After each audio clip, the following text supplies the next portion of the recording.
La Iglesia Presbiteriana Fundamentalista Bíblica presenta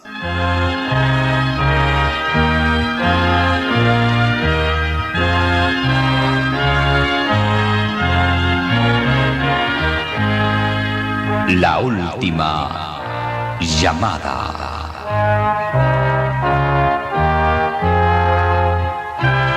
Un programa dedicado a quienes buscan la respuesta fundamental de su vida.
El otoño, porque toda carne es como la hierba y toda la gloria del hombre como flor de la hierba.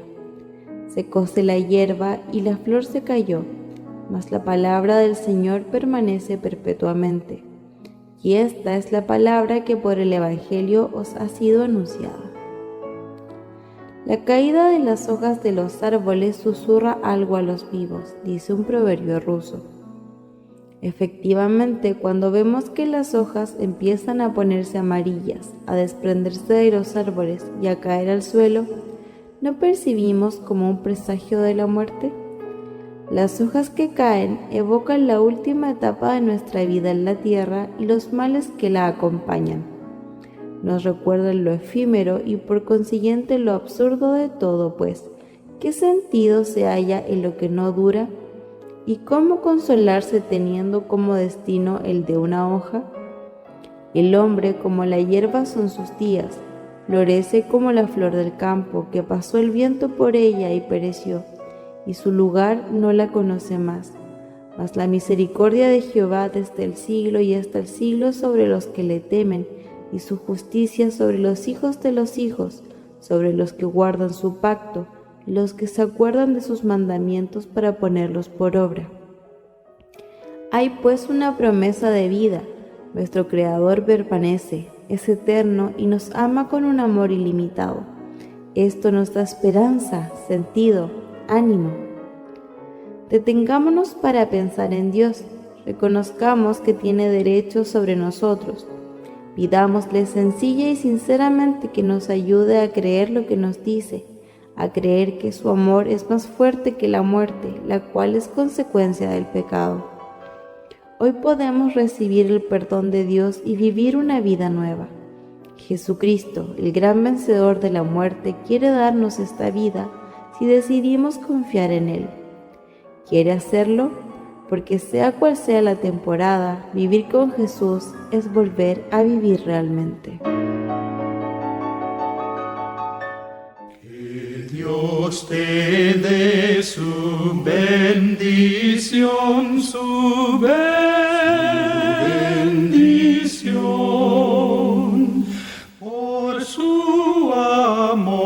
por su amor, su bendición.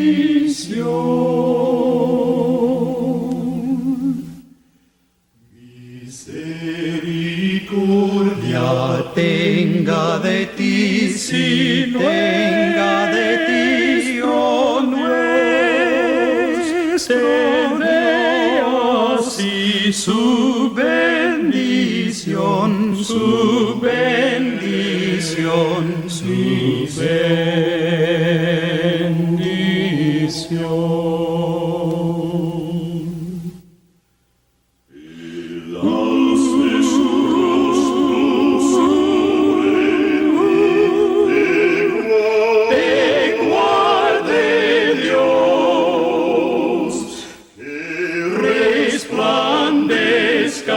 Su bondad, la bendición de Dios,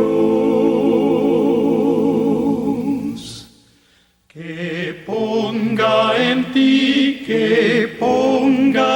ti su paz, bendito de Dios, mi amigo, sé hoy por gracia de Dios.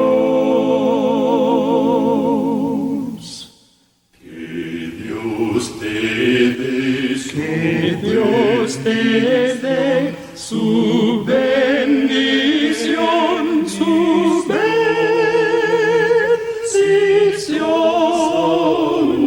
Si goza hoy la paz de Dios, la paz de Dios,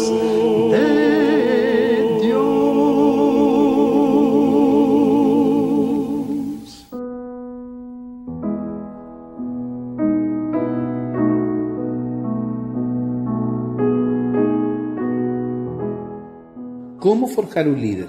Las lecciones correctas. Mateo 10:2 dice, los nombres de los 12 apóstoles son estos.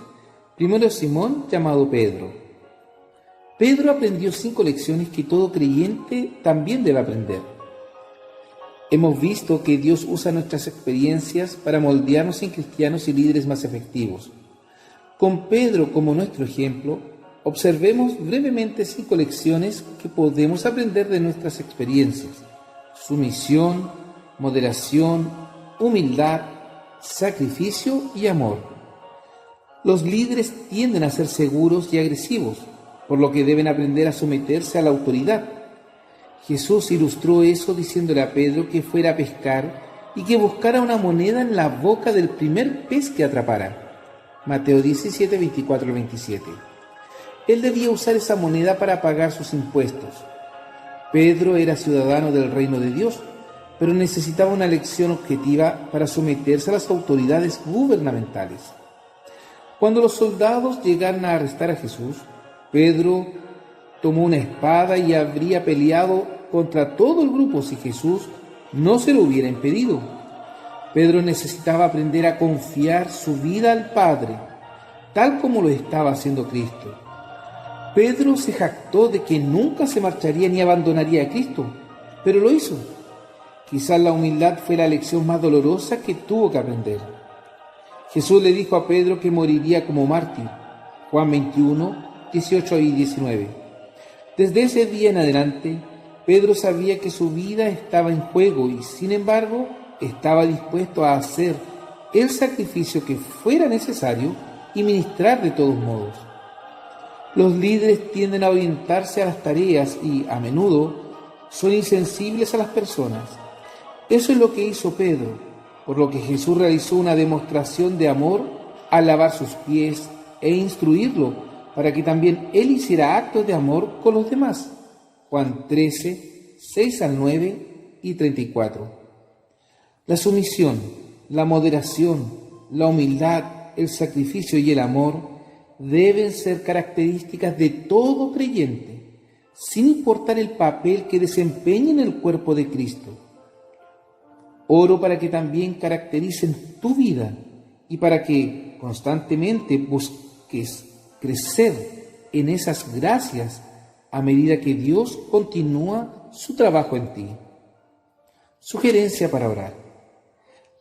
Aprender lecciones espirituales a veces es doloroso, pero Dios es paciente y misericordioso. Agradezcamos por su paciencia y también por Cristo, que es el ejemplo perfecto de lo que deberíamos ser. Para profundizar en el estudio, Pedro aprendió bien sus lecciones. Leamos 1 de Pedro 2, 13 al 18, 21, 23, 1 de Pedro 4, 8, 16 y 1 de Pedro 5, 5. ¿Qué podemos aprender de las instrucciones de Pedro sobre la sumisión, la moderación, el amor, el sacrificio y la humildad? Pedro aprendió 5 lecciones que también transmite a nosotros para que seamos aquel instrumento que Dios quiere, no el que nosotros queremos ser, sino el que Dios quiere que seamos. Aprendamos de la palabra de Dios. Que el Señor les bendiga.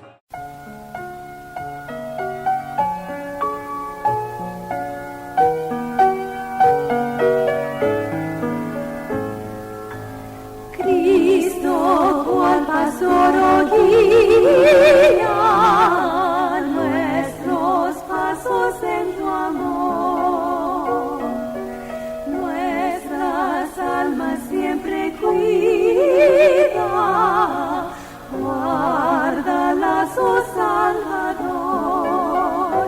Cristo amante,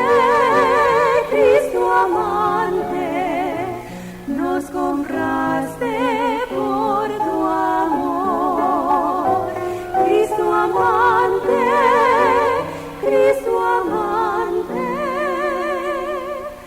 somos tuyos ya, Señor.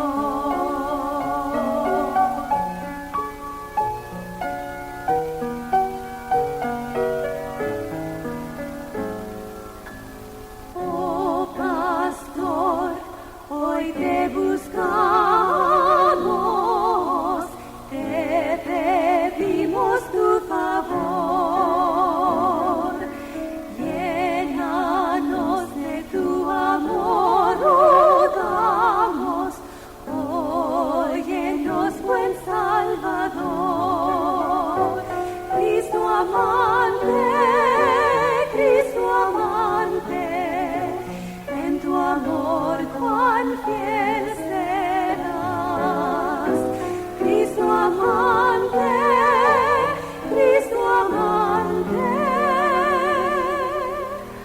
hasta el fin nos amarás.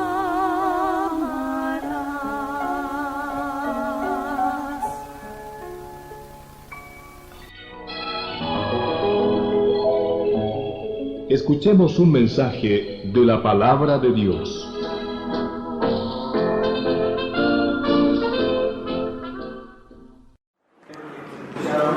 No hay necesidad de que digamos quién es un fundamentalista. creo que todos lo tienen ahora muy claro. Yo espero que todos tengamos grabado en nuestro corazón lo que es un fundamentalista y tengamos siempre presente que decir fundamentalista es exactamente lo mismo que decir un cristiano bíblico. La única razón por qué hemos tenido que adoptar otros nombres es porque otros van apoderándose de estos nombres y desfigurando su contenido, pero realmente el nombre que nos corresponde es simplemente cristianos bíblicos, cristianos conforme a lo que establece la palabra del Señor.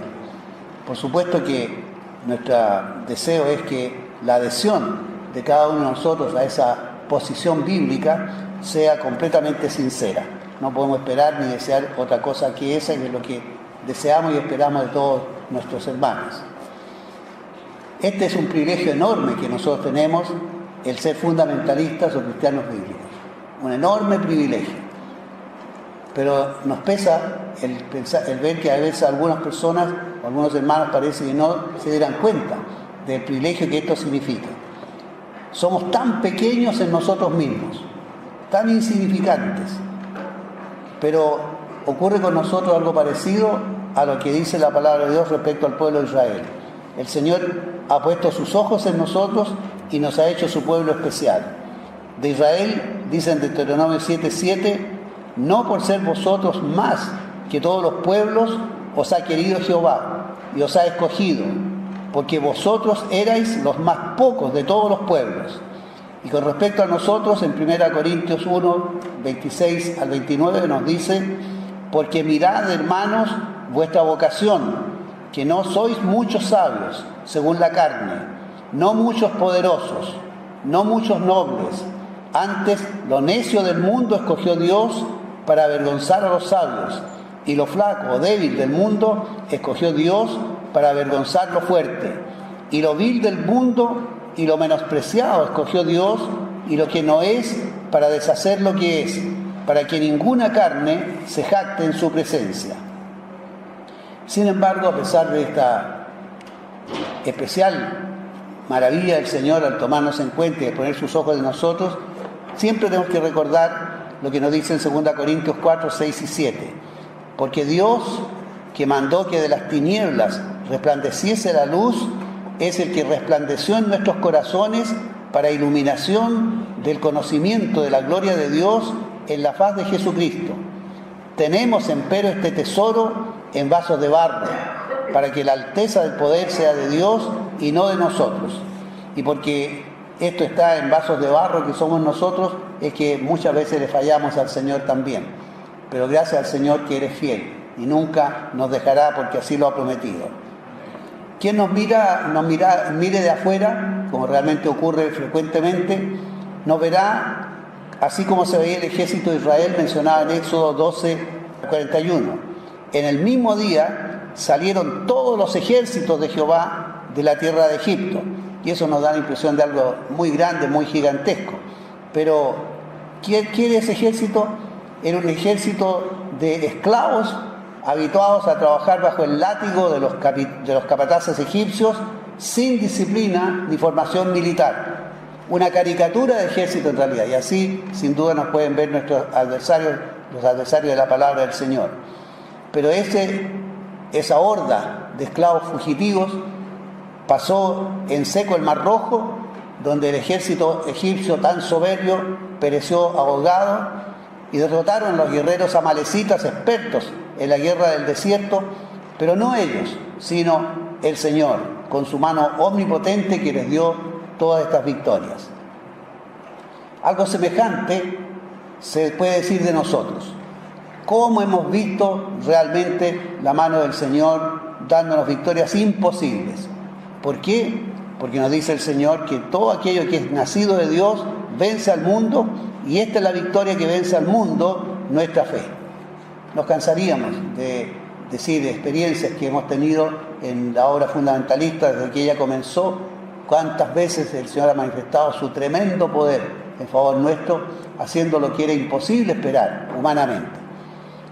A veces a alguien podría parecerle esto un consuelo barato, pero un día vamos a ver cuán verdadera es esta victoria que el Señor nos ha dado. Y mientras tanto, tenemos que seguir caminando por fe. Por fe andamos, no por vista. Sin embargo, no en teoría, pero sí en la práctica, desgraciadamente, parece que algunos de nuestros hermanos pensaran que la defensa de la fe, la lucha activa y eficaz por la palabra de Dios y la separación bíblica fueran simples ideas humanas de algunos dirigentes del pasado y tal vez de algunos actuales, y que por eso se apartan de esta contienda y dejan a otros llevar solos el peso del combate. Pero ustedes saben que esto que sostenemos no es la voluntad humana, sino perentoria voluntad y orden del Dios a quien servimos todos nosotros. Así nos dice en el texto tan repetido aquí en este congreso y en otras partes, Judas 3. Amados, por la gran solicitud que tenía de escribiros de la común salud, me ha sido necesario escribiros amonestándoos que contentáis eficazmente por la fe que ha sido una vez dada a los santos. Esta es la palabra de Dios, no es la palabra de un líder humano, ni de alguna voluntad humana, sino Dios mismo quien nos da este orden terminante para nosotros.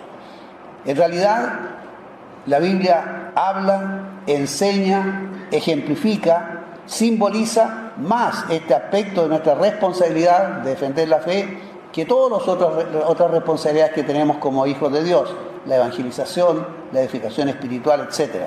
No por ser esta más importante, sino probablemente porque el Espíritu Santo sabe que todos, de una u otra manera, somos reacios a hacerlo. Y muchos de ustedes serán testigos en su propia experiencia de eso, porque cuánto nos cuesta reunirnos en realidad. Hoy día estamos contentos porque tenemos una buena asistencia aquí, pero muchas veces somos tantos menos, ¿verdad? Y echamos tanto de menos a muchos de nuestros hermanos. Somos reacios en realidad a hacer esta lucha de defensa de la fe, porque mucho más placentero es predicar el Evangelio, mucho más placentero es andar edificando y estimulando a nuestros hermanos que están decaídos. Eso es mucho más agradable de hacer que defender la fe. Pero es la voluntad expresa del Señor que nosotros defendamos esta preciosa fe que de Él hemos recibido por su gracia. Como es Dios mismo quien requiere esta lucha tan enérgicamente, recordemos que un día todos tenemos que comparecer ante el tribunal de Cristo, como nos dice en 2 Corintios 5:10, porque es menester que todos nosotros parezcamos ante el tribunal de Cristo, para que cada uno reciba lo que hubiere hecho por medio del cuerpo, ora sea bueno o malo. Entonces tendremos mucha pesadumbre si desertamos del campo de batalla y dejamos todo el peso del combate a otros. Finalmente, no olvidemos que si no obedecemos al Señor en esto, su expresa voluntad para nosotros, vamos a perder el privilegio de ser débiles y pequeños guerreros del Señor, pero victoriosos por su poder y su misericordia hacia nosotros. ¿Qué hará entonces el Señor? Simplemente nos reemplazará por otros. Nunca será frustrada la voluntad del Señor ni los planes de Él. No por nuestra falla va el Señor a dejar de hacer lo que es su voluntad hacer aquí. Así que simplemente en tal caso nos va a reemplazar por otro. Por eso que a Esther le dijo, porque si absolutamente callares en este tiempo, respiro y libertación tendrán los judíos de otra parte, mas tú y la casa de tu padre pereceréis. Y quién sabe si para esta hora te han hecho llegar al reino.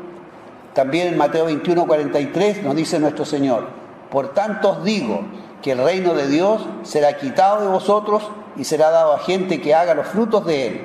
Y en Lucas 19:40, y él respondiendo les dijo, os digo que si estos callaren, las piedras clamarán. Y quiero terminar con una experiencia que se realizó en la Iglesia Presbiteriana de Chile hace muchos años. Abrieron un local de predicación en la calle J. Beche, cerca de Alameda, y lo mantuvieron durante algún tiempo, pero luego, por razones que ignoro, simplemente lo abandonaron. Dejaron la obra que había empezado a hacer. En ese lugar está ahora la iglesia de J. Beche. Si nosotros fallamos, si nosotros dejamos la obra del Señor, eso pondrá a otros que sigan la obra adelante. Eso quiero que el Señor, por su misericordia, lo grabe en nuestros corazones y que, por su gracia, todos nosotros seamos guerreros firmes del Señor. Que no desertemos el campo de batalla, que todos juntos, a una, estemos combatiendo por la fe preciosa del Evangelio y testificando de su glorioso Evangelio al mundo entero donde Él quiera llevarnos. Que el Señor nos bendiga.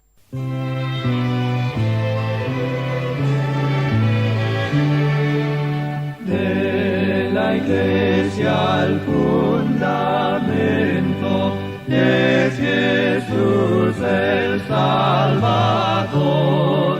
Por la obra de su gracia le dio vida a su Señor, para ser la esposa quiso de los cielos descender, y su sangre redentora en el Gólgota verter.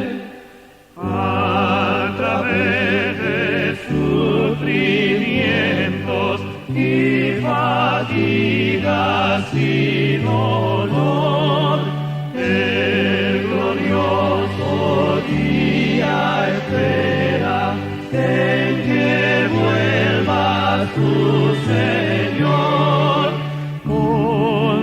consumada su carrera y perfecta su salud, entrará libre y triunfante en la eterna beatitud. Hemos presentado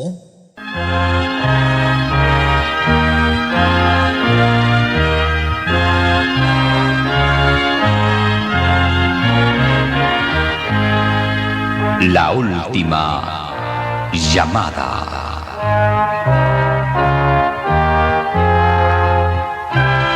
Un programa dedicado a quienes buscan la respuesta fundamental de su vida.